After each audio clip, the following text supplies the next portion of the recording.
the Roundball Rock Podcast, starring Dave Schilling, Danny Shays, Freeman Williams, Joey Devine, Adrian Danley, Mark Eaton, he's a human troll, Sean Keane, Patreons, Jeff Zoll, thank you, Jeff, Grant Cameron, thank you, Grant, Jesse Pitsley, thank you, Jesse, musical guest, Rush, and now the temporary host of Roundball Rock, Joey Devine. Hi, it's me, Joey Devine, your temporary host of the Roundball Rock Podcast, and we are back with another brand new episode. I'm here, as always, with my friend and co-host, Sean Keane. Sean, how are you? I'm good. I just got back to LA today. I drove up from San Francisco. Very exciting. Or as an angry person yelled at me at a gas station today, they called it San Francisco. I mean, that's fair. Pretty good wordplay for Fireball. Before we have a guest on, but before I let him speak, we have some business real quick. Email us at roundrockpod@gmail.com. Call us on the phone at the number in the description of the episode. Donate to our Patreon at patreon.com/roundrockpod. Follow us on Twitter at roundrockpod. But most importantly, Sean, we have an announcement. Oh, yeah. We're going to be performing live. We've only done one.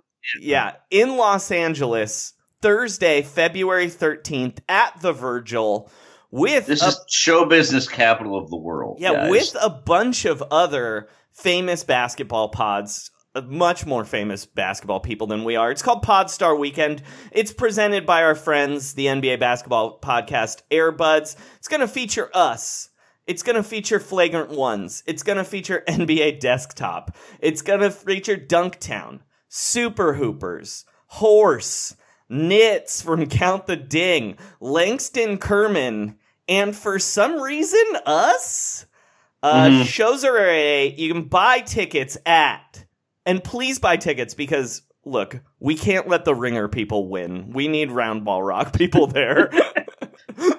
So, we're going to have to answer some uncomfortable questions about songs. Yeah, so please buy tickets if you can be in LA Thursday, February 13th at 8 p.m. at nightout.com/events/podstarweekend. Or just, go to Twitter and there's a link. You can probably just, There's nothing else is really called Podstar Weekend. Yeah. More importantly, Sean, it's not every week that basketball Twitter invents a new stat. Yes. It does feel like it's every week that someone in the Utah Jazz or Houston Rockets organization makes up a new stat. But this was a pretty good one. Also because a certain player's performance in this fake stat gave him a fake triple-double, which is also something that Twitter likes to go real nuts about. So there's only one person we know who we wanted to talk about this fake stat with. He's been here, sitting here quietly the entire time. From The Athletic, from the Nerder She Wrote podcast, the best nerd-based basketball podcast on the internet, Coach Dave DuFour. Doof, how you doing? I'm good. There's always that awkward thing where you're on a podcast and you never know if you're going to get the intro. Mm-hmm. So you sit there like you're like backstage, like with a curtain. Yeah. I'm waiting to be called out, and so like I'm laughing at I think Sean's joke, and I'm just like over here like trying to stay off them. I love it. It's funny. I've done I don't know how many thousands of podcasts, and I'm still like this like weirdly awkward moment there. I should just totally have busted up your Don Pardo. Yeah. I was on the Who Cares About the Rock Hall podcast this week because the Rock and Roll Hall of Fame had their inductions. And I knew they were going to introduce me because I've done that podcast probably 13 times now. And I just ignored it. I just blew through. I started talking like the second after he introed the podcast. I was like, they know I'm on it. My name is in the the title, most likely. This is like my argument against intros. Like the whole thing where you're like, hey, how are you? Like, we didn't just spend an hour talking before we started recording like everybody does on every podcast, right? Well, no, this was fresh. No, yeah, I literally just called him on Skype. No, you didn't. You spent 15 minutes talking about, whatever. Now, I will say there are times on this show where I've just called people on Skype mid-show. Oh, I think actually when the one time I've been on, that's what happened. Yeah, we did. Yeah, it was very radio. I made you like a drop and everything. I was going to do that this time, but you offered to be on the whole show, so this is a treat. Yeah, well, so, you guys are recording pretty late for me, but on the nights where I do the Daily Ding, I'm wrecked for like 2 hours. I can't be up for a morning podcast and then just say, oh, okay, now I'll go to sleep. I'm an awful sleeper, so it worked out. Well, let's talk about something. I'm going to say this has been a pretty boring season for me thus far. And between this and Kevin Love throwing the ball angrily, it's reinvigorated me. Sean, do you want to walk us through what happened with Rudy Gobert and Jazz respecters and the screen assist? Yeah. Good God. Yeah, so the David Locke. Mm-hmm. From the Locked On Sportscast Network. Locked On Sportscast Network. He's also the radio. He does jazz games on the radio. Yes. So he's, the Jazz are the most locked on team, right? 100%. Because Locke is literally locked on to the Jazz. Yeah, he has a death grip on these guys. So hold on, he tweets a lot. Let me find this. He is the king of giving you a lot of statistical information, but sort of not really giving you context and just cherry picking. It's also certainly stats. Not objective. Also, always positive, which, hey, good for him. I kind of like that part of it. Yeah. Right. Because it's very easy when and Utah has struggled a little bit at times, Conley. It's very easy to say, hey, let me tap into the upset part of the fan base, and here's a negative stat. Mm-hmm. So I'm cool with positive stats. Yeah. Yes, absolutely. I would prefer positive stats, honestly. Yeah. Here, I pulled up the tweet, Sean. Great. Sorry, there's so many. David Locke tweeted, triple-double for Rudy Gobert last night. 22 points, 18 rebounds, 10 screen assists, and then in parentheses, that created 23 points.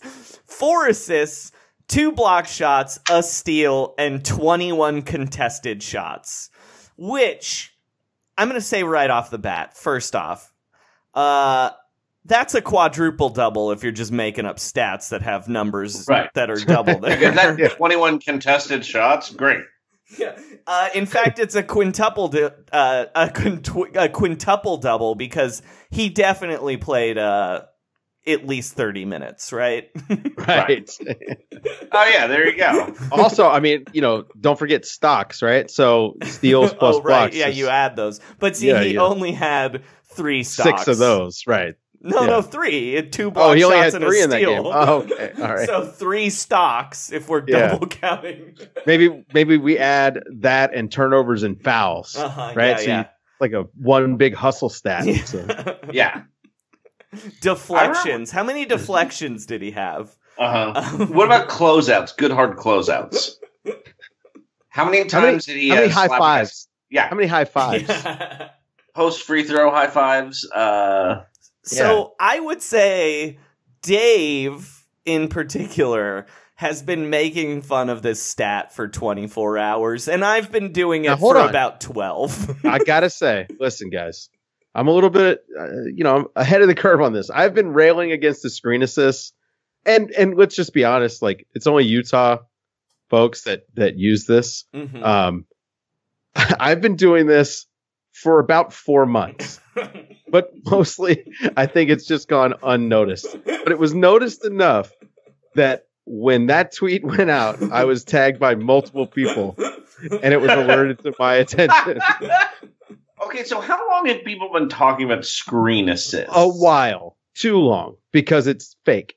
Mm-hmm. So a very long time. It's basically been all season. And I mean, I'm pretty sure I first encountered the term sometime last year. Mm-hmm. And again, like, as far as like in the media or whatever, I understand what they're trying to account for. Right. It's just fuzzy math, right? Like right. Saying that this one thing is, it doesn't work that way. I mean, here's what I will say about it. It's very dumb, obviously, but yes. Anything they can create to like get guys paid more money, I'm pro. Yes. Especially like the Shane Battier stats, you know what I mean? The unquantifiable, trying to quantify that, sure. But triple-double means something. That's my problem. Right. Okay, now, if I could push back on that, I mean, well, no, I mean, don't know. Okay, yeah. As a stat, it doesn't, sense. but I mean in a dictionary sense. Yeah. like not inventing words sense. Right. It would, to me, the screen assist, it's very much like the hockey assist, right? In that, yes, okay, we can see that this screen happened and it did help lead to a score. Mm-hmm. Great. But it's not an assist. But also the hockey assist makes sense in hockey. Right. Because a lot of the times, the second pass is, it's a less confined space. Sure. If you will. Yeah, you know what I mean? You have to, yes. I think the hockey assist still makes sense in basketball, but so much of that is function of offense, right? Like, the offense calls for this and this, not to get too in the weeds on that. But I can make an argument that a screen assist is perfectly fine and a thing that is good for a player to even know, it's something, it's a guy who's asked to screen a lot. Hey, at least what I'm doing is contributing to the offense, right? Instead of just, like setting pin down screens or whatever. Mm-hmm. So I'm cool with that, but it's not part of a triple double. No. I also think that so much like John Stockton's dominance in the assist category, I was just going to bring up something with John Stockton. They had a notorious, maybe the Orlando Magic scorekeeper that one year that Scott Skiles had 30 assists in a game. Mm-hmm.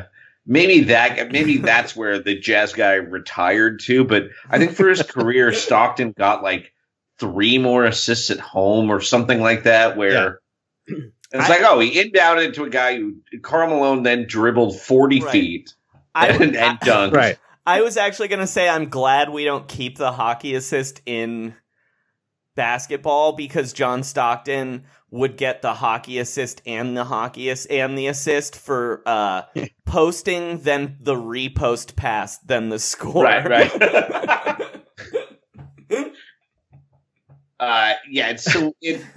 The greatest thing is I do feel like Dave was personally responsible for people making fun of screens for 24 straight hours. Yeah, it's still happening now. It's actually passe at this point. I actually quit earlier tonight. I made one, and I said I think I'm done. My last one was retweeting a screenshot of Markelle Fultz having a triple-double with the quote, "How many screens, though?" But I did like 3 or 4. It's funny. I didn't realize. So I had thought to myself privately, did I start this? Mm-hmm.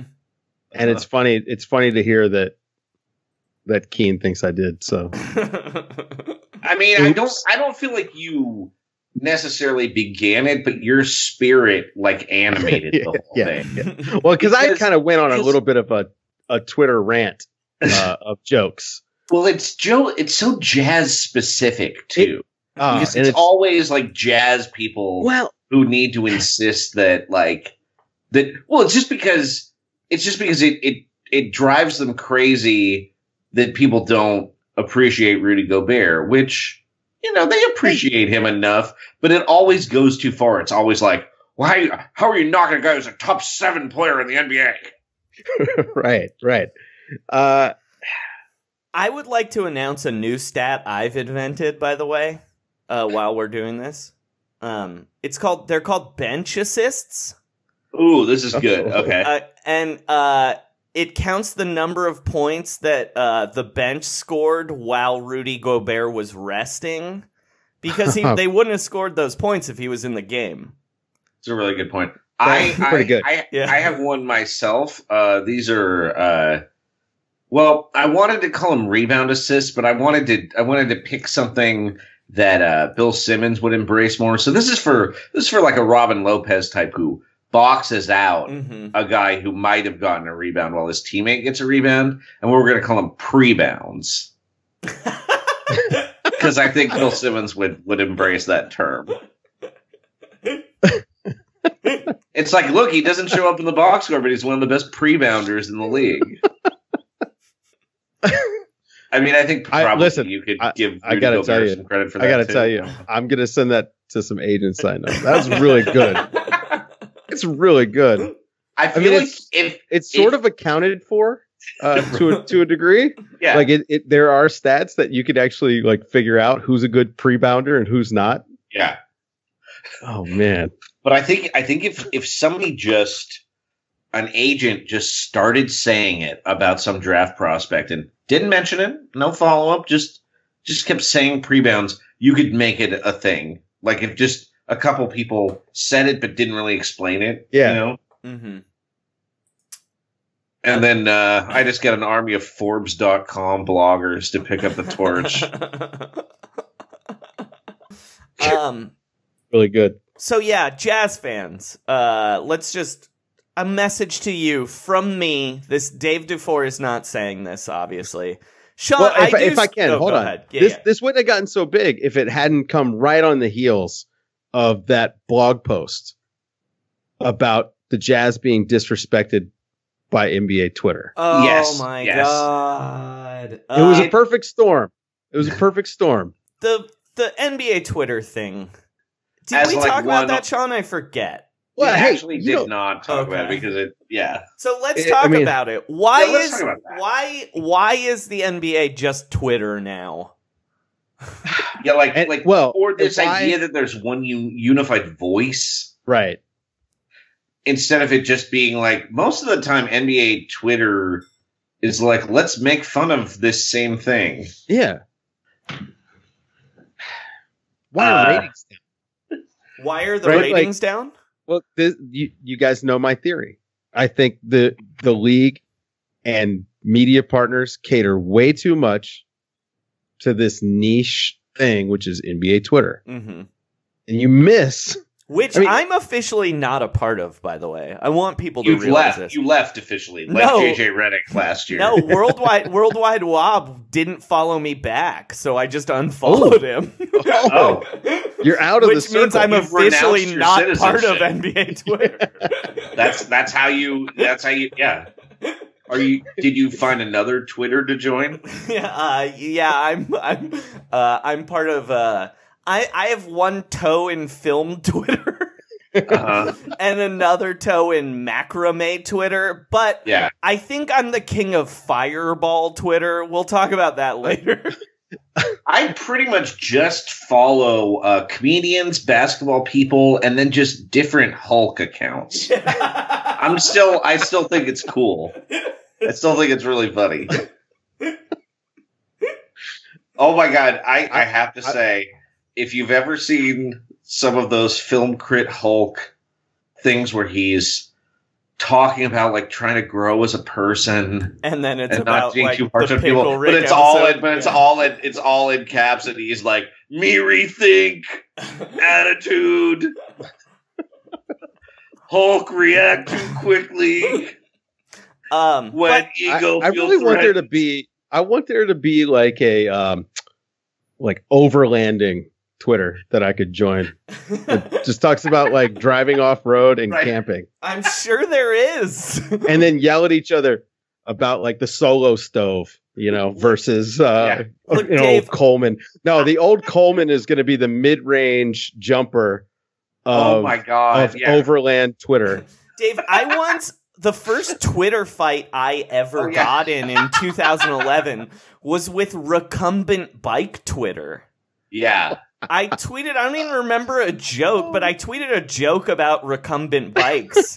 Yeah. And like 3 people, including the editor of Recumbent Bike magazine, got mad at me. And my only response was, glad to see you're not taking this lying down. Like when you're riding your bicycle.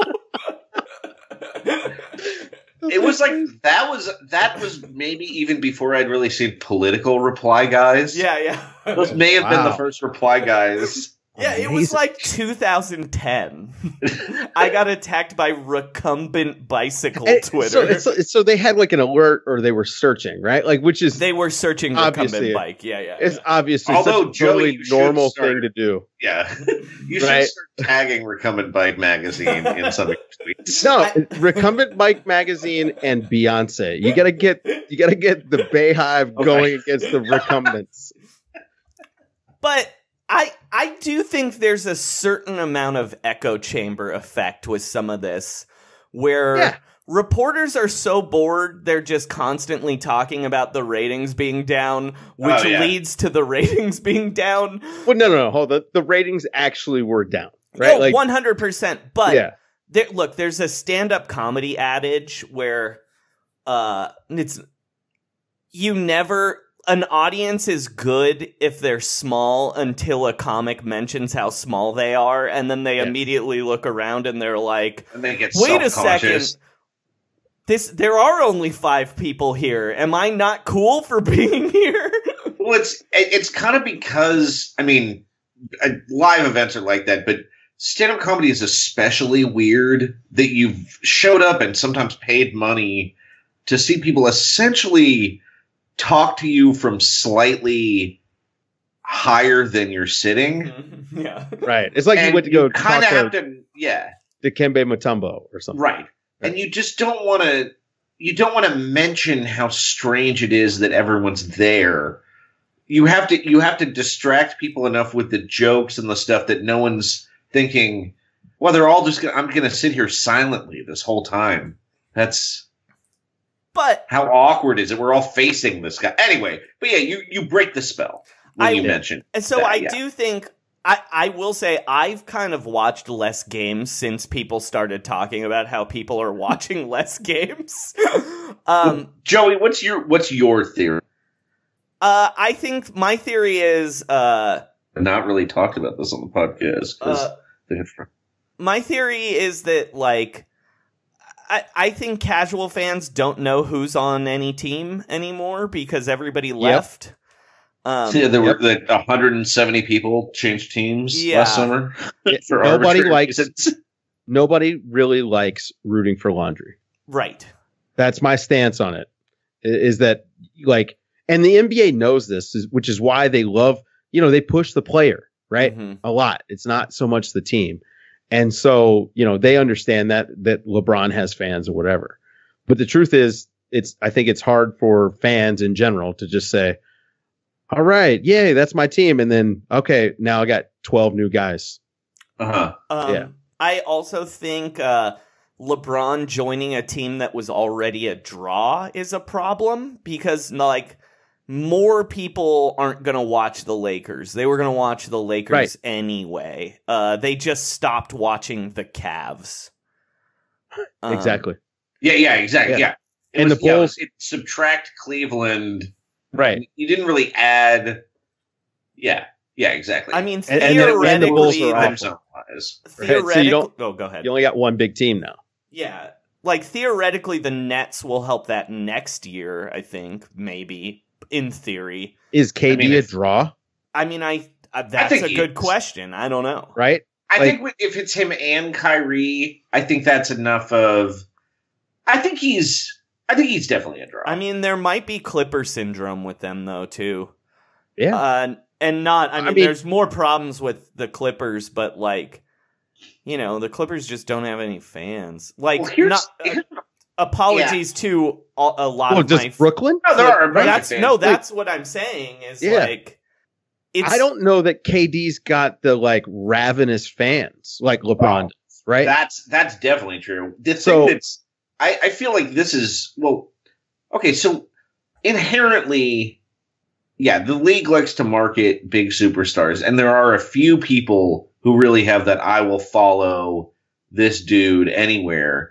But honestly, what LeBron's doing is essentially unprecedented in sports. To have someone so good be on, his fourth team. And and also look at how much gravity he has.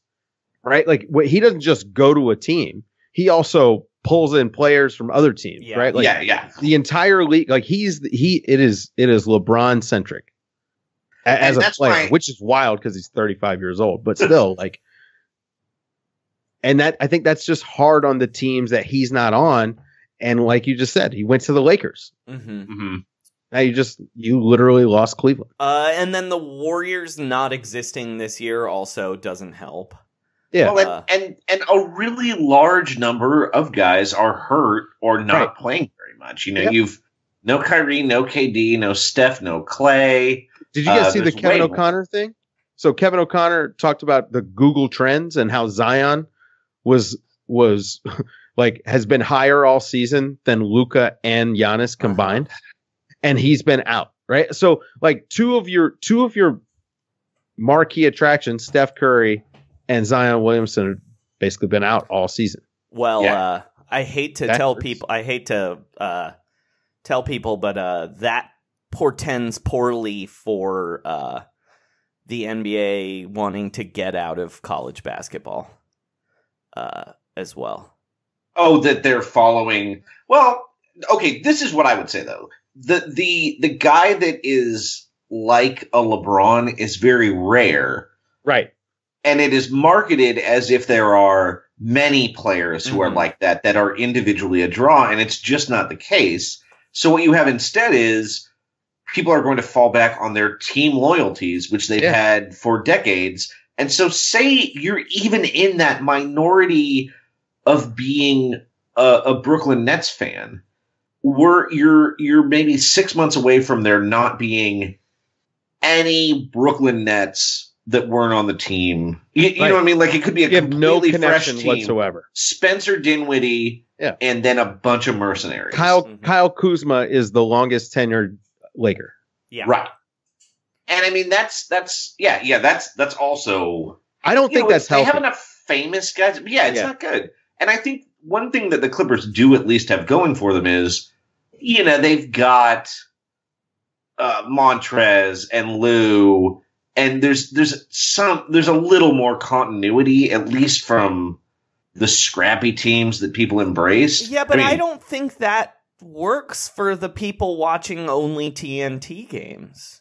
Oh no! I just mean in general. Yeah. Well, hey, think about the guys that are close to being a draw, like LeBron. Like you've got Giannis. But they're not close. That's the problem. Well, right. But they also they don't get built up by the media partners. It's all, well, hey, Giannis is going to be a free agent in, 19 months or whatever, right? Like, see, I think that stuff matters. I actually think the Giannis thing is he hasn't played LeBron in a playoff series yet. Right. Or the Warriors. That's simply just boosted. It. You become famous by either playing Steph Curry or playing LeBron James. Or playing James Harden in the playoffs. You think James Harden in the playoffs? Yeah. I mean, the Rockets, I think, just are a weird draw. because Well, they're I mean, China. had maybe Harden not for a long anymore, time. but yeah. No, James Harden is also very famous and very easy. Like he represents a very specific thing too. Yeah. But yeah, like, what a what weird- does Kawhi Leonard represent? If you're a casual fan, Kawhi Leonard's signature thing is not playing. Like he's good at a lot of things, but the thing that Kawhi does that sets him apart from other players is load management. It's so ridiculous. that's And like bad, so right? obvious. like Steph Curry has the step back three, LeBron James has the block, and Kawhi Leonard, the third best player in the league, has load management. Yeah, and he also kind of doesn't really show emotions, and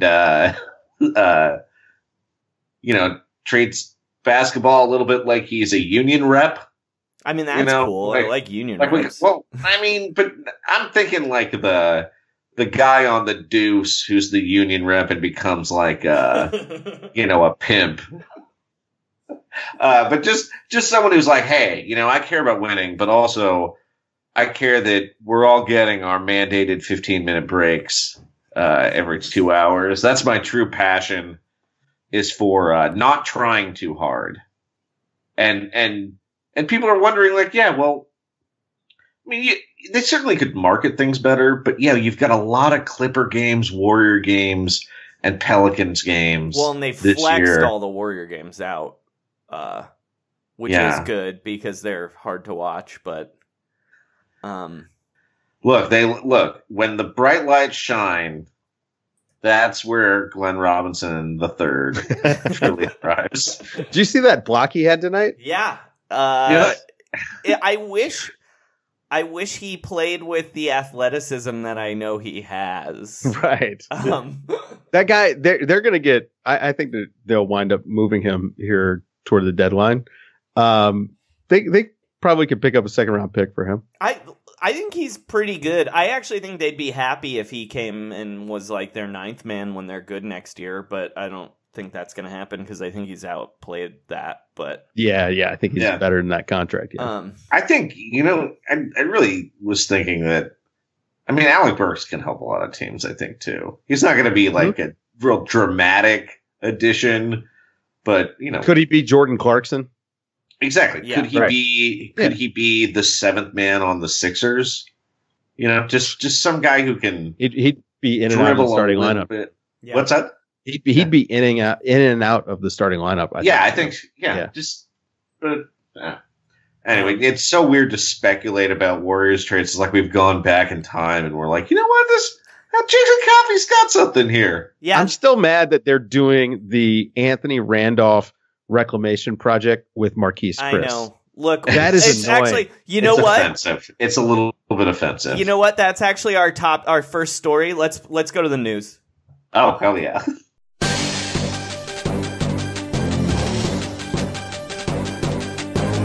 This is Roundball Rock News. Basketball news. For humans and robots. Trust the process.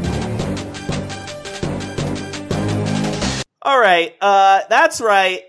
You heard our man Doof say it. The ride is back in Golden State, my friends. Marquise Chris is what they signed him to a two-way deal, which let's talk about Marquise Chris and Anthony Randolph here. Sean, why is this Marquise Chris and not my man Ant Rand? The Warriors are good at look, they're just trying to get his bird rights. He's young. They feel like they could get him really cheap next year and turn him into like 80% of JaVale McGee, but also young blood that they want to harvest for those VIP suites. Pretty clean living, very athletic. That's what you want. You want your blood to have hops and fast twitch platelets, and I think Marquise Chris has all of that. So, the price of a two-way contract? Come on. Can I anger you? Yeah. Real quick? Yeah. Do you want to know what Anthony Randolph is doing right now for Real Madrid? I was going to ask you about Anthony Randolph, But I do want to say right before we do that, San Francisco tech billionaires love hops in both their blood and their IPAs. All right. Doof, you've become something of a Svengali for Serbian basketball. You break all the news, and I know Anthony Randolph is technically Slovenian. Yes, but I have to for ask national you, team purposes. No, he's officially a Slovenian citizen. So not just he's Slovenian now. I don't think he's paying any taxes there. Let's put it that way. So let's check in with Anthony Randolph. What's he doing right now, my friend? So in EuroLeague play, 16 games so far, per 36 minutes, and you know it's EuroLeague, so take that into account. 19.5 points a game, about 1.5 steal. About 6.5 rebounds. He's shooting 50% on threes on 8.3 attempts a game. Get him back in the league. I can't take it anymore. Listen, I need to see that sad face playing on a Friday night. This is a center, and he takes 8.3 threes a game and 4.8 twos a game. So sick. And he was ahead of his time. He was ahead of his time. People didn't understand him. He was like Giannis -1. He's had actually a really, really good career in Europe. He's been really good. He probably should have been back in the NBA 3 years ago. Yeah. He never should have left. Well, yes. Okay. So like if he came in now, that would never happen. But George Karl and Kurt Rambis, and I don't even remember who coached the Knicks when he was there. Like that's just like a recipe to send a guy like that out of the NBA. Yeah. Anyway, I was going to say those. What was that? His time. Jan Vesely ahead of his time. Josh Smith too. Get him back in the league. Coach, actually. What I was gonna say is those 4.2 twos he's taken. You know, at least 2 of those are like trying to dunk really hard on people too. Oh yeah. I'll make an Anthony Randolph EuroLeague highlight reel. And the other 2 are airballed 20-footers. I know, but still. Sean, we had a trade today. Pincers up, baby. Did. Yes. I got to play the trades drop. I almost forgot. Trades. That's right, we're talking about trades. /capspace URLs easy to remember. We talk about Capspace all the time in the program. /capspace. Let them know that you came from us. Limited time only. Terms apply. Protected picks.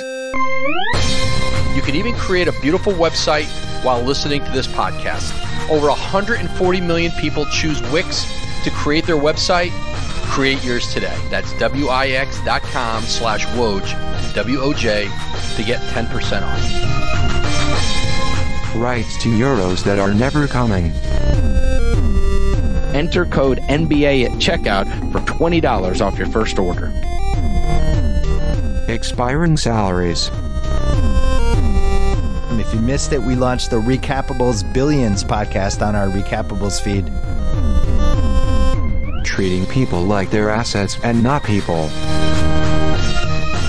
ZipRecruiter.com/lowpost, LOWE post. ZipRecruiter, the smartest way to hire. Even robots know that basketball is a business, so players shouldn't have feelings because of business. Trades. All right, Sean, walk us through this trade. You guys don't do those drops live? No. Don't bust the magic. Do you do your drops live? I can. Play one right now. You're making me pull up apps on the fly. That's what we do to all our guests. You got to earn it. Please use what you've got. Welcome to the Back-to-Back Pod on the Athletic Podcast Network. This is Nerder She Wrote with your... There you go. Boom. That's impressive. That's real. That's real podcasting. Yeah. They don't call it Nerd or She Wrote for no reason. Sean, pincers up. Okay. Our two favorite Canadians' favorite player, Alan Crabb, has been traded to Minnesota, so closer to their border. That's true. Alan Crabb went to Minnesota, back to Atlanta, which, just to remind you, is the team that Alan Crabb was on. And they got Randy Ledoux's favorite player, Trevion Graham, and Jeff Teague. He's coming home. This is Slamm'd Up with Brett Sampson and Randy Ledoux. Analytics, friendship, efficiency, and promo codes. These guys are fucking dorks.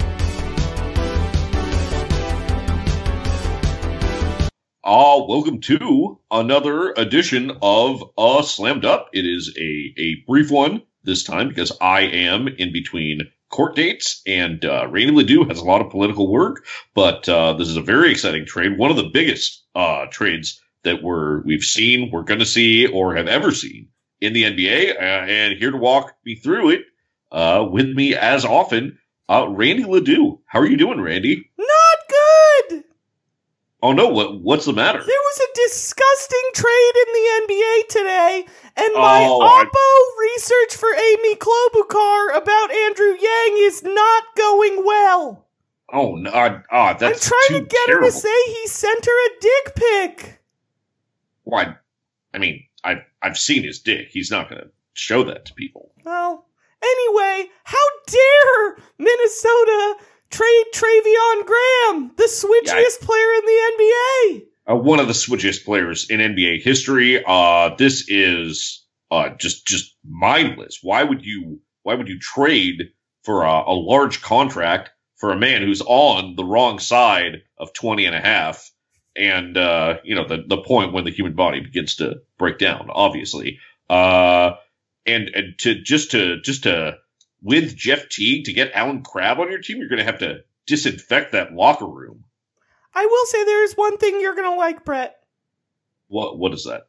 All of the contracts were large expirings. Oh my God, yes. So they all represent cap space or potential bird rights or potential sign and trade candidates, even though it would lead to being hard capped at the. What's that? Flexibility. Oh, flexibility, hard capping, just rock hard capping at the apron. The only thing that could make this better for you.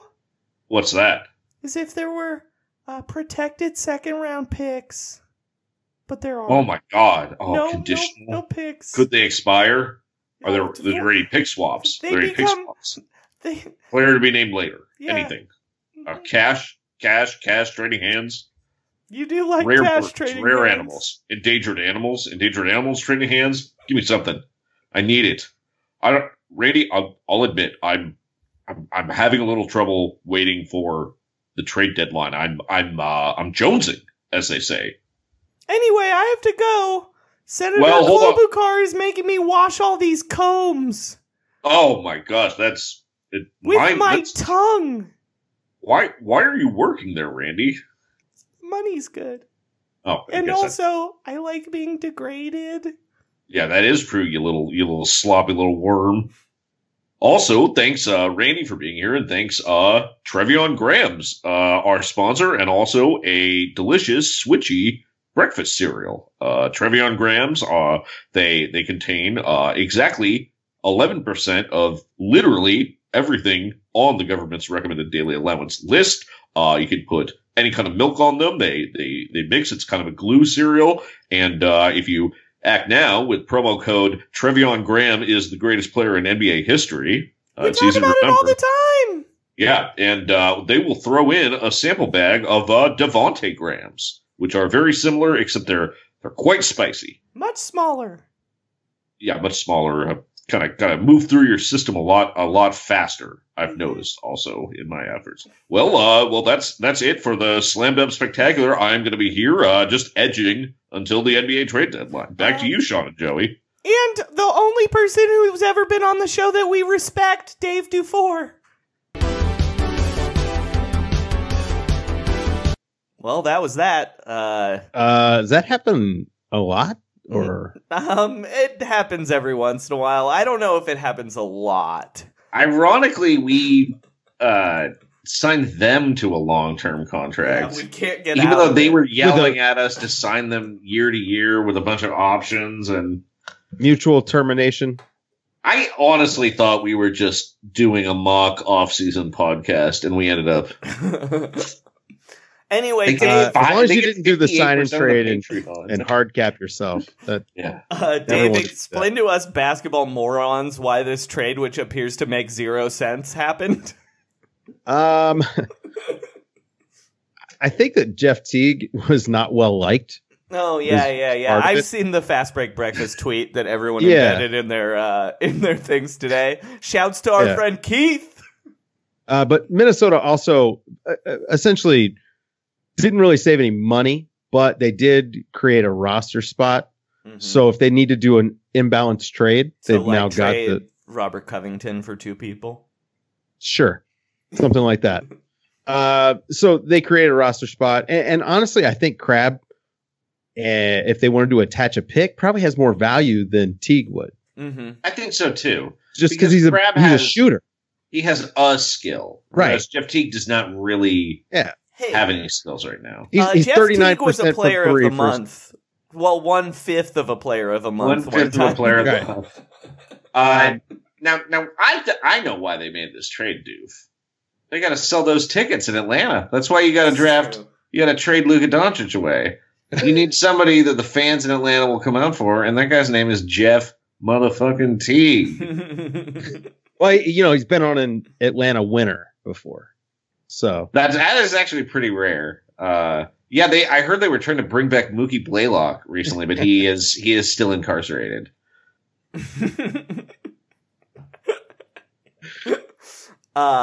Anyway, weird trade. Hope we get some better ones. Even though, isn't that a little part of the NBA Twitterization? Yes. Where it's like everyone wants trades more than to watch a team play basketball. Yeah. Right. Well, my guy Waz said that fans are starting to relate more to front office people than to the athletes. Which already happened in baseball too. Right. Right. That's not good. It's not good. Right. Well, it's great. It's great for podcasts, but it's not good for the game. Okay, so you know a lot about NBA front offices, right? Yeah. I mean, a fair amount. What percentage of the job would you say the GM is actually making trades? I mean, you're constantly keeping your pulse on what's happening. Yeah. But those some trades take a long time to come together, but it's shoot a text here, take a phone call there. But the majority of the job is definitely not making trades. I mean, It's a lot of time theorizing, certainly. So maybe if you want to add that in, a lot of the time, dealing with weird contract negotiations for other people in the doing budgets and stuff. Isn't that mostly do we want to blaze pizza? Do we want to blaze pizza in the arena? Yeah. I guess it depends on the team, but listen, there really aren't that many trades when you think about how guys change teams. A lot more of that happens in free agency. So I don't know. I'm just not a big fan of trades, and maybe that's because I watched the Spurs all these years where they don't make trades, and somehow things work out for them. And I think that maybe there's something to that. This is your squad. Make it work. You know who never makes trades? Bob Myers. Half of what the Warriors did in between Steve Kerr and Mark Jackson was just having the same guys. Right. Let's just roll with this. Yeah. Yeah. James Michael McAdoo, he's played 14 minutes a game. Maybe we could use a backup center. Nah, he's got it. Yeah, exactly. And now he's playing in Greece. He's getting owned by Anthony Randolph, I'm sure. All right. I do think that Minnesota will become 15% less depressing without Jeff Teague. I agree. He's really just like depressing. this is a long-term move for the health of Karl Anthony Towns' soul. All right, we should talk about one more story. Oh yeah. Let's talk about the Doof, would you rather talk about the big three not playing basketball anymore or Kyrie Irving? I was thinking maybe the other one. Or no, we'll talk about that on the Patreon. Yeah, or do you want to talk about Kawhi and Drake? No, I'm not interested. Although I do think that's kind of funny. Man, let's talk about the big three. Oh, let's talk about the big. You're talking because Sean's a big three expert, right? Wait, is that true? Yeah. I covered the first 2 years of the big three and went to the draft and the practice. And I mean, the best piece of content, we have a lot of audio of Joey asking players if they're going to fuck around and get a triple-double. At the first big three draft. We were on the red Ice Cube carpet. also answers the question. Oh, man. With an incredibly hungover Mike Bibby and a Smush Parker did not end up getting drafted, but he did attend the draft in the same clothes he was wearing on Saturday night. I also went to bed. The only other question I asked at the first ever Big Three draft was I asked Deshaun Stevenson why if there was a fee on the ATM he had in his kitchen. I don't know if you remember that famous picture. And he said yes, and it's $5.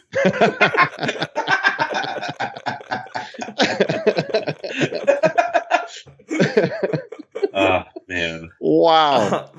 Oh my God. So the big three does not play basketball anymore. No, that's out. Oh, dude, the best thing I have for the big three draft, by the way, is from the second year at the workout.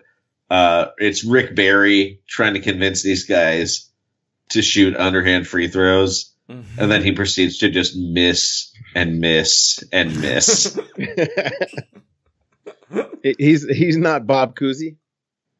No, I think. Oh God, that would. He would get so mad. Bob Cousy beat him in an underhand free throw competition. He might kill Bob Cousy. So the big three announced that they no longer play basketball in a press release titled "The Big Three is who we are. Fireball is what we play." And Fireball is spelled with all caps and the number 3 afterwards. Which, first off, both an E and a B could be a 3. Right. Is it French? Yeah.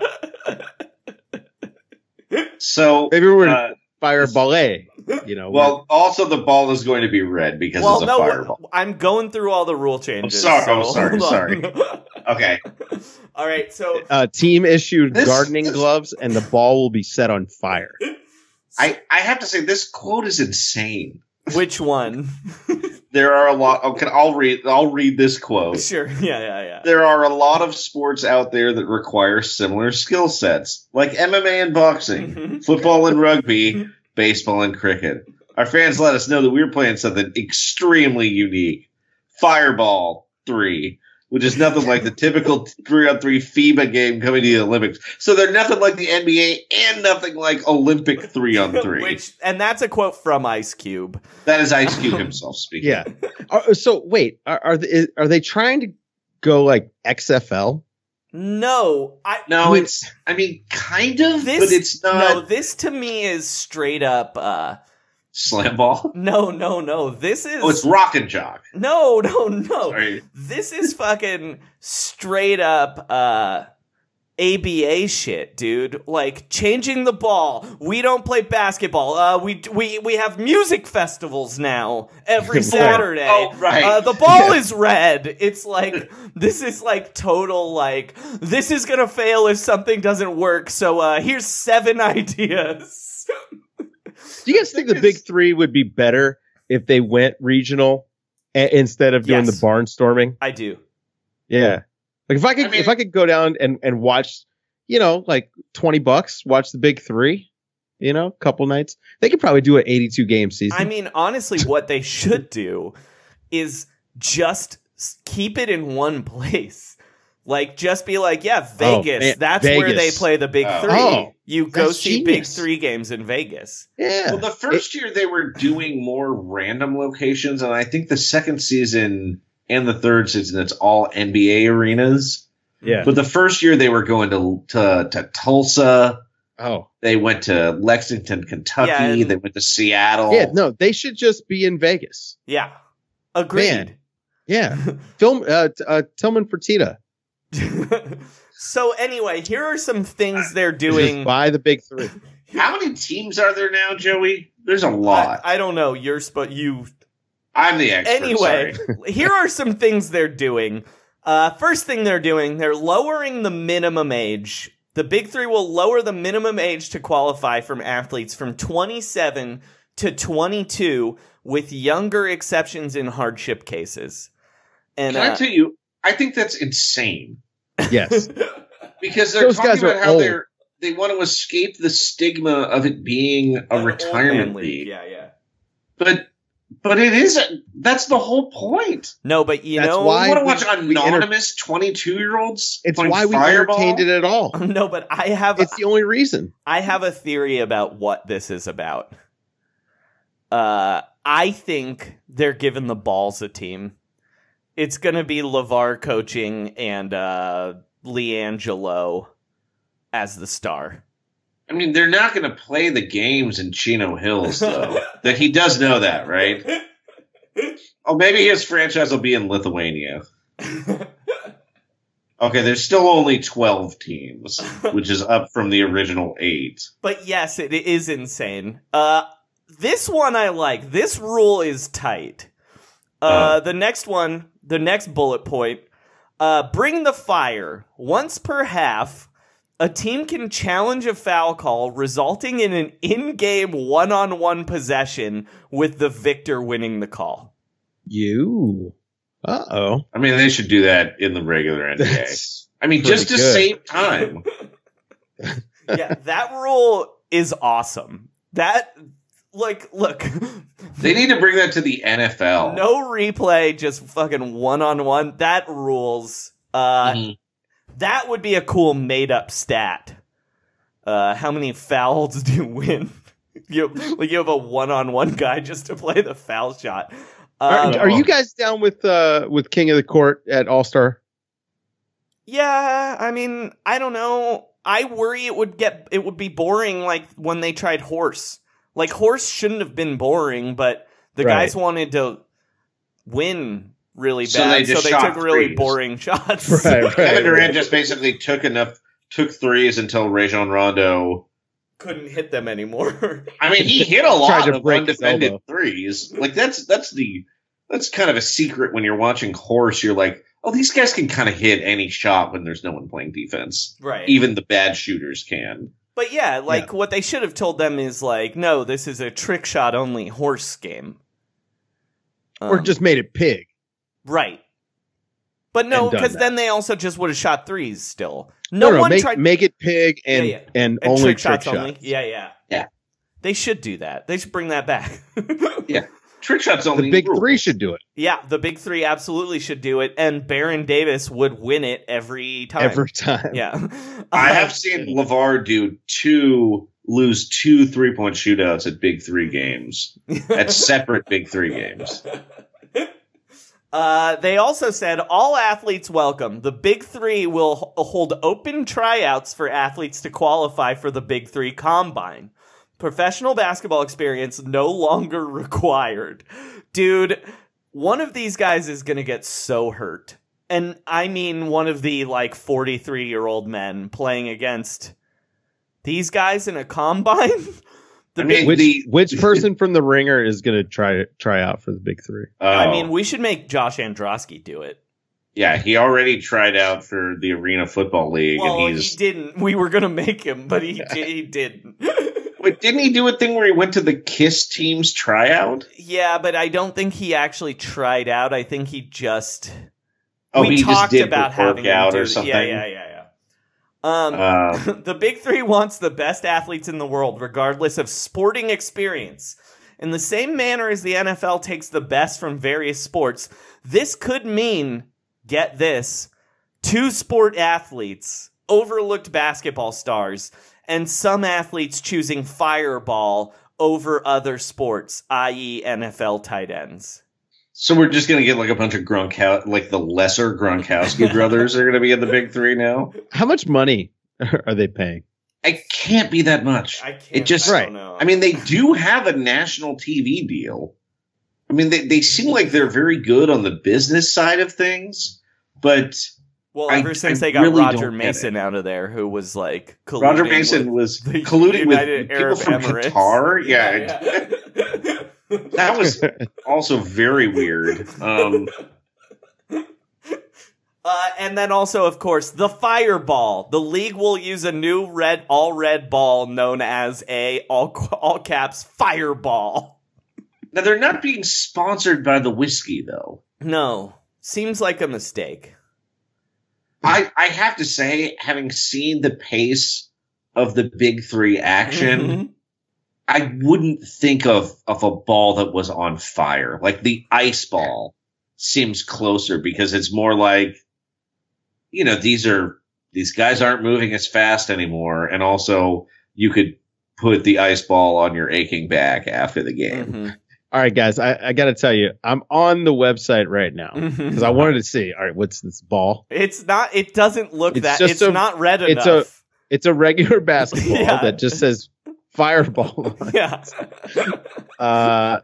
Okay. But it's not red enough, right? No, it's still a little orangey. It looks a little bit like they just made a mistake at the factory, and maybe that's what happened. It's a little too red. They're like, look, we can get you a deal on these slightly distressed. We screwed them up. The NBA won't take them. And Ice Cube's like, all right. There's a wave ball. I don't know if you guys have used one of those where it's got more, dimples essentially for shooting. That's what they should be using. Lean into that gimmick.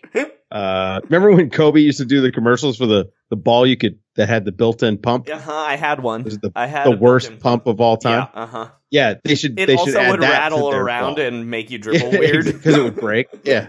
So yeah, they should also have one of those on the ball, and on this guys press can make a big scene out of it, right?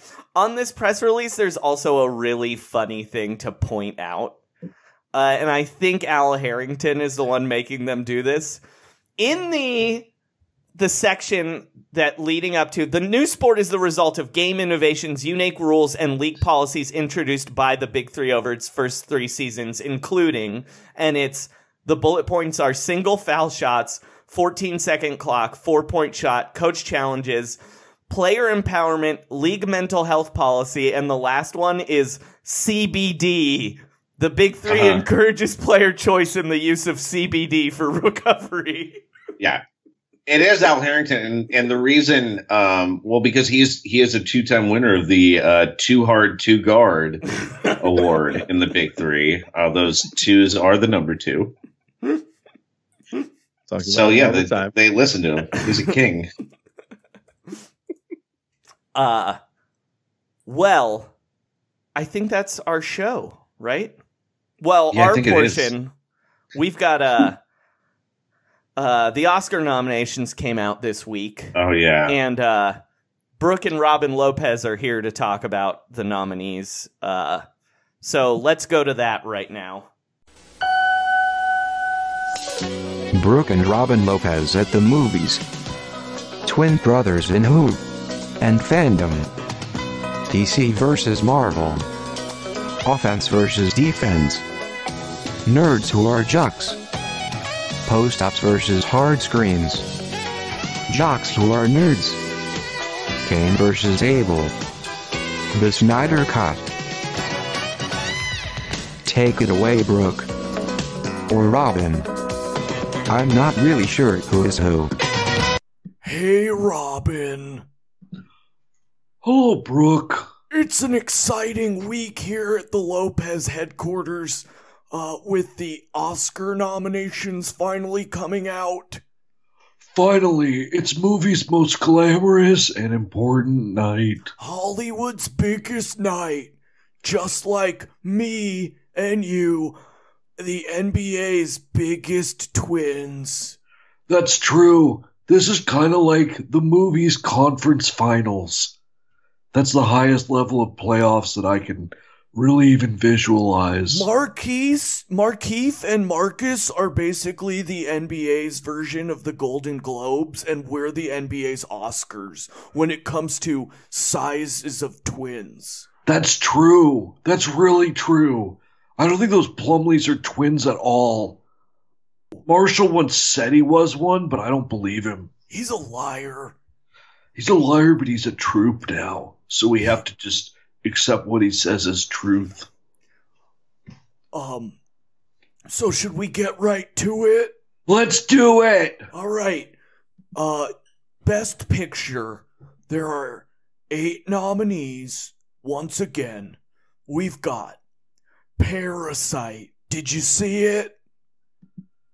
I was kind of scared of that movie, but it did kind of remind me of a certain person that lived in my house when I was growing up. Oh, really? Because it also reminded me of a certain person that slept on the bottom bunk in our room when I was growing up. There was someone who was an actual parasite to the resources of the family by getting so fat. Who was that? That was you! I'm not fat, you're fat! You were really fat when you were 7. No, you were. No, you were fatter. You ate Shut more up. of the snacks. All right, our next nominee is, of course, Quentin Tarantino's Once Upon a Time in Hollywood. You know, I would say that I've seen a lot of Quentin Tarantino films over the years, and this one is the closest to a good old-fashioned rollicking adventure that I've seen from him in some time. I would say Kill Bill Volume 2 is more of a rollicking adventure. Yeah, but that was a long time ago. Yeah, it was a long time. And it's one where they go to Japan. In 2, she gets buried. No, but doesn't she train in 1? I mean, in 2? Oh, she does train. Yeah, that's like a real rollicking adventure tale. The training sequence. Any good rollicking adventure has to have a flashback to training for your skills. This one only had a flashback to a murder. What did you think? I liked it, but I've got to say it was a little confusing because I thought I was going to watch a movie about Charles Manson. Yeah. But then it's mostly a movie about a man on a television show set. Yeah, it really is. It was behind the scenes, and I just love a look at the industry. You do. All right. 1917. I like this movie because it was like a Robin Lopez box score. One shot. See, I like this movie because it's like a Brook Lopez Brooklyn Nets box score. 19 points, 17 rebounds. Lose by 7. All alone, no help ever. Exactly. And sometimes they bring in older guys that are just gonna screw things up and leave anyway. Paul Pierce was my Colin Firth. Wow, that's a really good analogy. Thank you. All right, our next movie is Marriage Story. Brooke, I have a confession to make. Oh, I think I know what you're going to say. I watched this one with my girlfriend because I have a girlfriend, Brooke. What? You know, I have a girlfriend, right? Yeah, you can't shut up about it. And we fought after this. We had an argument. We didn't fight like when somebody punches a wall out of anger. But then we actually had a good frank discussion of the issues in our relationship and how we didn't want to end up like the tragic characters in that film. And then the next day when I went to practice, I saw that Bango the Bucks mascot had accidentally torn a vintage poster from Steamboat Willie that I have inside my locker. And then I punched a hole in the wall then. I've got to say, I have a similar story sort of. When I watched Marriage Story, I thought mainly about how there's a person in my life who I fight with all the time. And who I think is really annoying. And it's hard to live with them, right? And how one time I lived in New York and this other person lived in Los Angeles.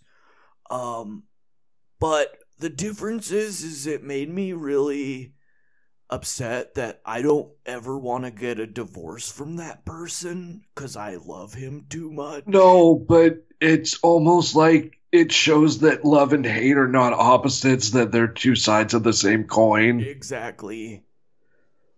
I love you, Robin. I love you too, Brooke. All right. I don't like your cat, though. I hate your cat.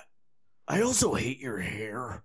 All right, our next movie is Little Women. Wow,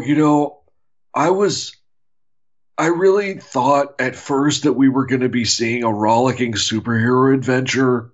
About very small women. Well, maybe after Ant-Man and the Wasp, it was going to be time for the Wasp to take the controls, get her own show.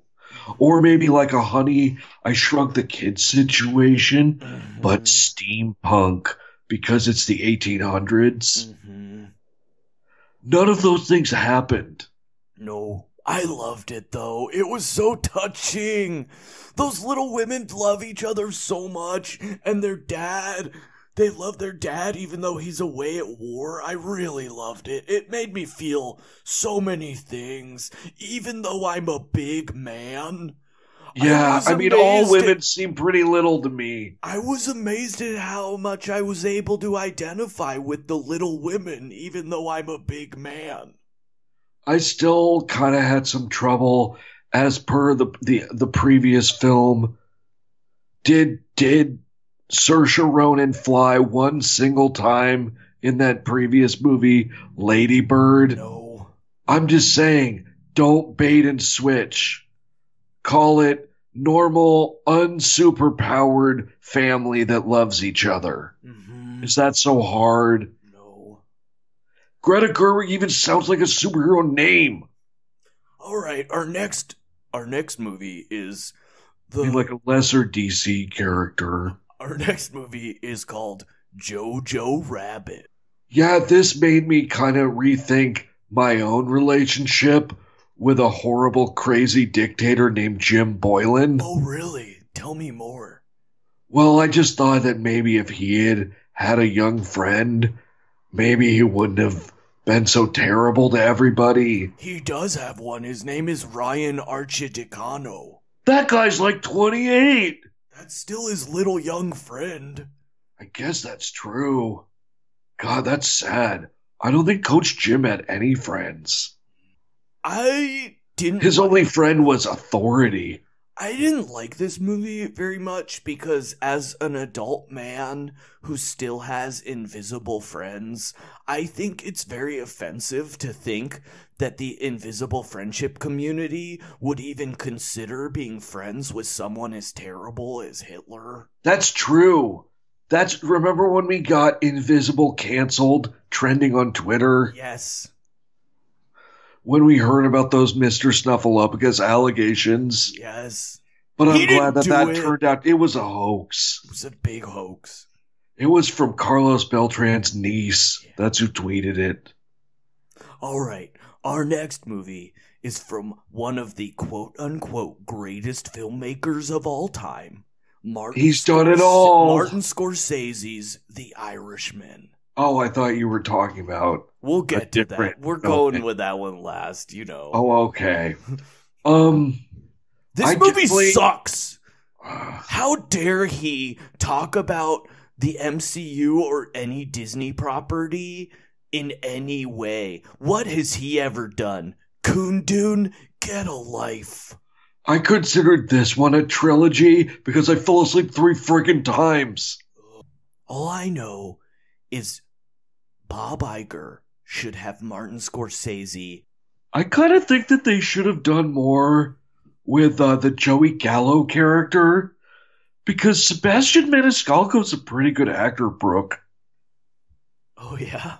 He really embodies the frenetic spirit of that crazy gangster. And he brings that same energy to his Netflix specials. Triggered. Have you ever been to Ross? It's crazy, and he knows it. What did you think of Romano's performance? I mean, everybody loves Raymond. You can't blame him for working with the Disney-hating monster who should be thrown... get him in the MCU.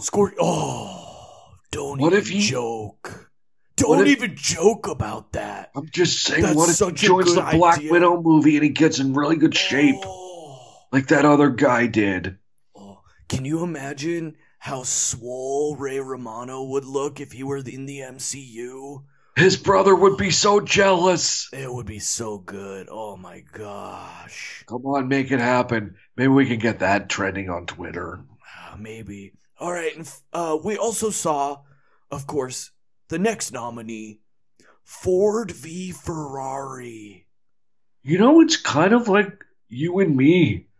You, the glamour boy, a highly tuned engine, being all showy. Yeah. And then there's me, Ford tough, American, dependable. And also I do a lot of American. Well, I also do a lot of hidden camera pranks where I pretend people are taking a test drive and then I trick them. Just like Ford does in those commercials. You do. I actually have a tape of those that's longer than Ford v. Ferrari. Oh, yeah? Is it available for sale anywhere? Just kind of my old blog in Brooklyn. Oh, okay. But nowhere else. All right, and then finally, the best movie ever made. Not named. Not named. Snow White, Avengers Endgame, or The Lion King. That's our Mount Rushmore. Or Mary Poppins. Or Chitty Chitty Bang Bang. Or Bedknobs and Broomsticks. Oh my god, I forgot about the broomsticks. Or the Rescuers. Or the Rescuers Down Under. Oh, wow. Or Darby O'Gill and the Little People. Yeah, oh man. Or Pinocchio. Star Wars, The Rise of Skywalker. Oh yeah. Oh, what about Attack of the Clones? Oh, love it. It's better than this. But anyway, the best movie that is not made by the Disney Corporation or a subsidiary of the Disney Corporation is, of course, The Joker. Oh my God, Joker. 11 Academy Awards. I'm really happy that the Academy was able to finally just accept that this is the greatest movie of all time and nominate it for 11 awards. I really didn't think that they were going to get behind it, but, you know, I was on my feet giving it a standing ovation before the credits were over. It took over my life. I can't believe it. We live in a society. We had lived in a society for so long and I didn't realize it. It's so interesting that now I get to think about how the society has forgotten about people like you. Yeah. Also, this may have been our most twisted Joker of all. No. Leto. Yeah, Leto's most twisted. He's the most twisted. This was maybe the most human. Yes, absolutely. Definitely the most human. I've never really thought of the Joker as being anything but the Joker before, but in this I really think of him as Arthur. Yeah, he's Arthur. I have a question, Brooke. Yes, I have an answer. In the Joaquin Phoenix cinematic universe, does Arthur become a rapper? No. Okay. Arthur just becomes Joker. Call him Joker. Introduce him as Joker, Robin. Okay, but he doesn't retire from acting. I really like this movie because it's about a man who eventually will murder someone named Robin. What?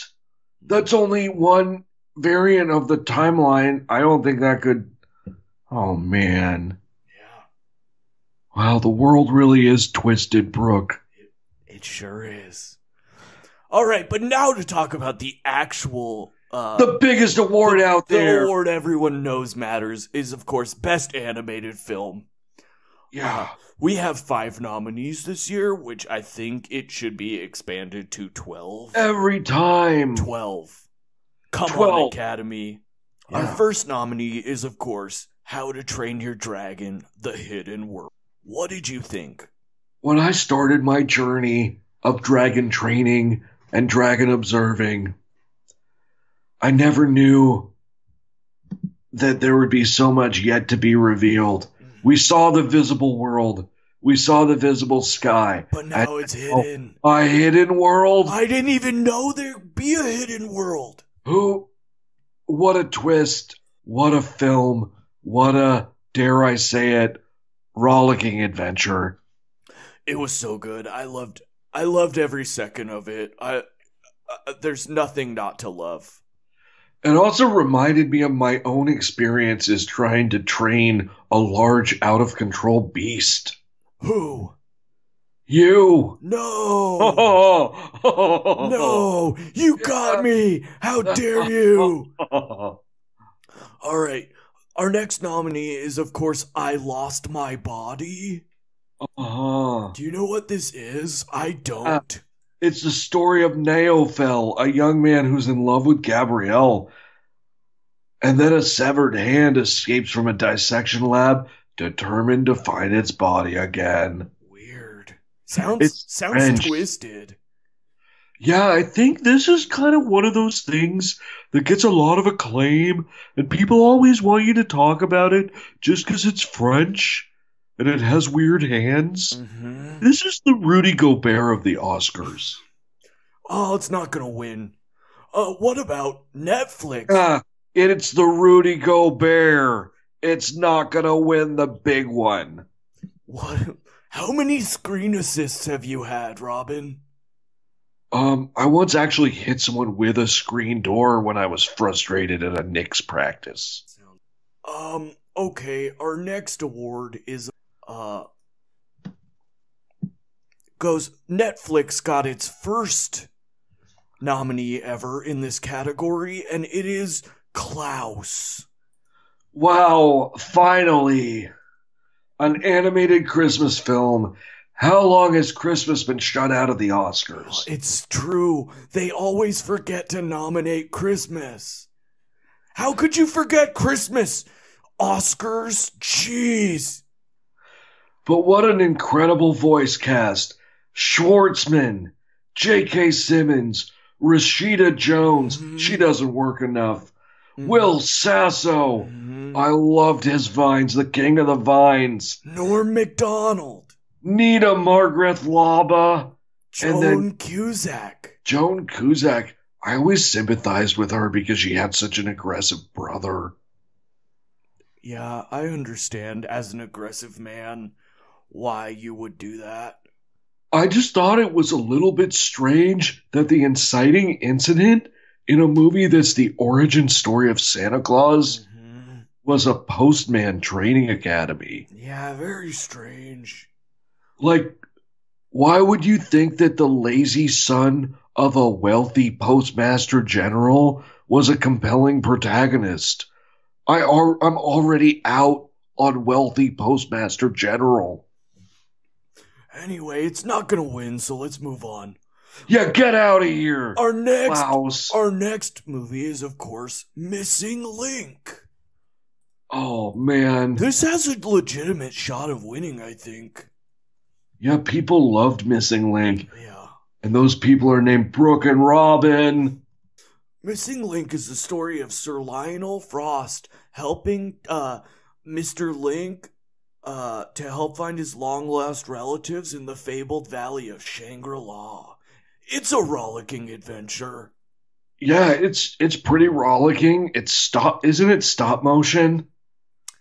That's kind of how I play offense. Yeah, it's pretty. I stop a lot of emotion. I stop the ball a lot. Yeah. Because I throw it into the hoop and it goes in. I also make a lot of motions. And the refs get really confused that they foul, that like I get called for a foul and I give them a neatly typed injunction.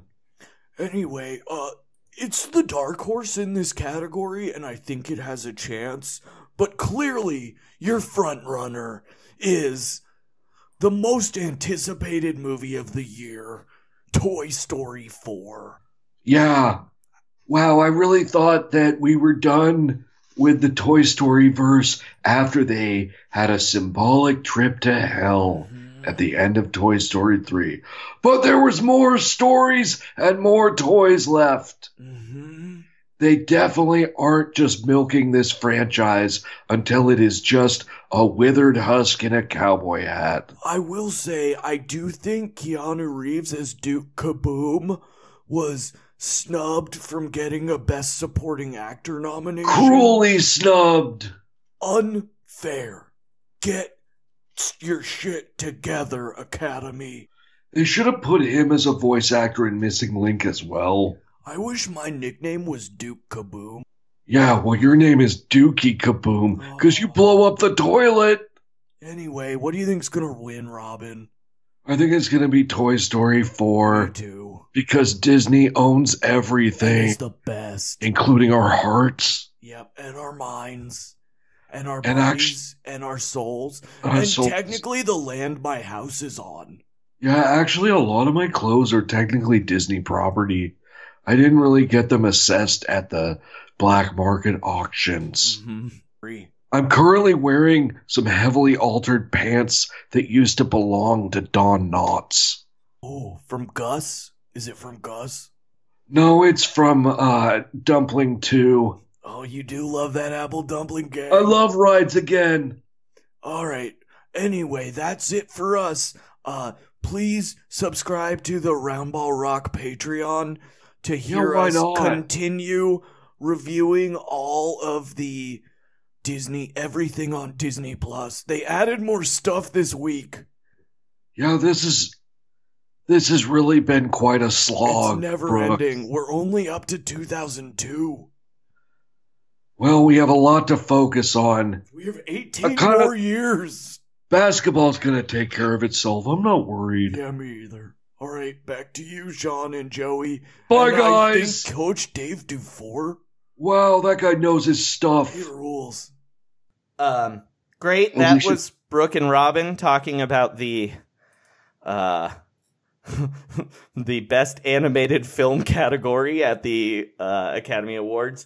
Dave DuFour, thank you so much for coming on. Thanks, Dave. Yeah, always a pleasure. One of our favorites. What would you like to plug today? Nothing.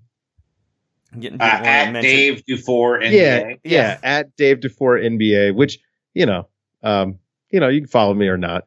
I'm gonna, if you're a Laker fan, maybe don't. Any advice for French Bulldog owners? Don't get one. What if you're making an osso buco? What should you do? Oh man. So listen, the wine is the most important part. Don't skimp on the wine. Get a good one. Awesome. And then as for me, first off, once again, Podstar Weekend. That's right. Here in LA at the Virgil. Oh yeah, I heard you guys were headlining that. No, we're not headlining. No. Oh no? No? Who's gonna headline over us? I think probably NBA Desktop. That would be my guess. Never heard of it. I drink a Starbucks. In your face. You're gonna start listening, and then we're gonna brawl. Anyway, February 13th. At the Virgil, 8 p.m. Tickets are available at podstarweekend.com. And then, as always, you can follow me on Twitter at Frankie Muniz, where on January 14th, I tweeted, I said I was 100% going to the gym tonight, but at 7:15, I put my pajamas on and got in bed. So I'm 100% going to the gym tomorrow. You should go to the gym. He's having a lot of health problems. Yeah. Sean, did you write a song? I did. I was trying to think about, Katie Heine was on a couple episodes ago. I started thinking about basketball feelings and emotions, and I realized that we needed to finally have the world's most depressed band sing about the world's most depressed man. So this is a Cure song about Kevin Love, and it's called Just Like Kevin. Wow, I would have thought you went with a different one there, but good job, dude. I was thinking a Nirvana Rudy Gobert song. No, see, I was thinking it would have been It's Friday, I'm Kevin Love. That's not bad. Also, I was thinking of a Killing an Arab version that was just killing yourself. That seemed too dark. Anyway, that's playing under us right now. Trust the process. Trust the process. And, shut it down. Make up more fake stats I can make fun of, please.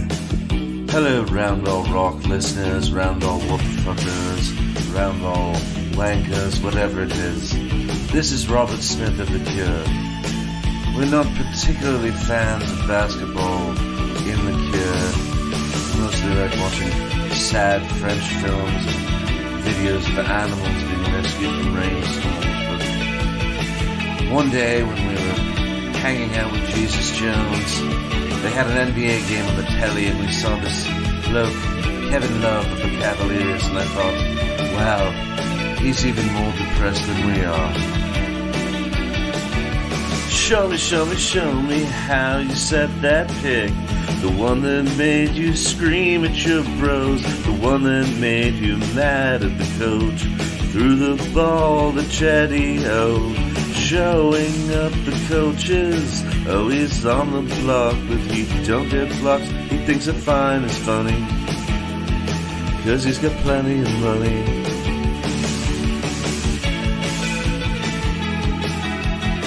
I definitely feel for Kevin, and I would say that my advice for him is, if you truly are depressed and you're sick of all the people you're playing with, just go and become the guitarist for Susie and the Banshees for 1 or 2 years, and then go back to what you truly love, pouting.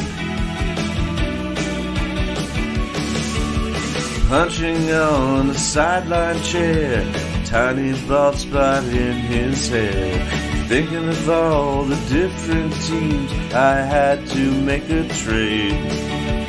Why is he still on this team? She said he's gonna pout until he's on a better team. Portland would be the dream. Love getting buckets. Love saying fuck it. Love trapped in Cleveland. Terrifying Colin Sexton, chugging chocolate milk. It's just like KG, just like KG.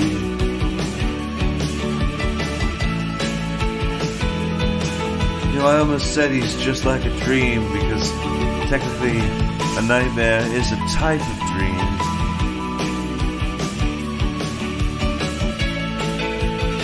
I'm not sure this situation has a cure.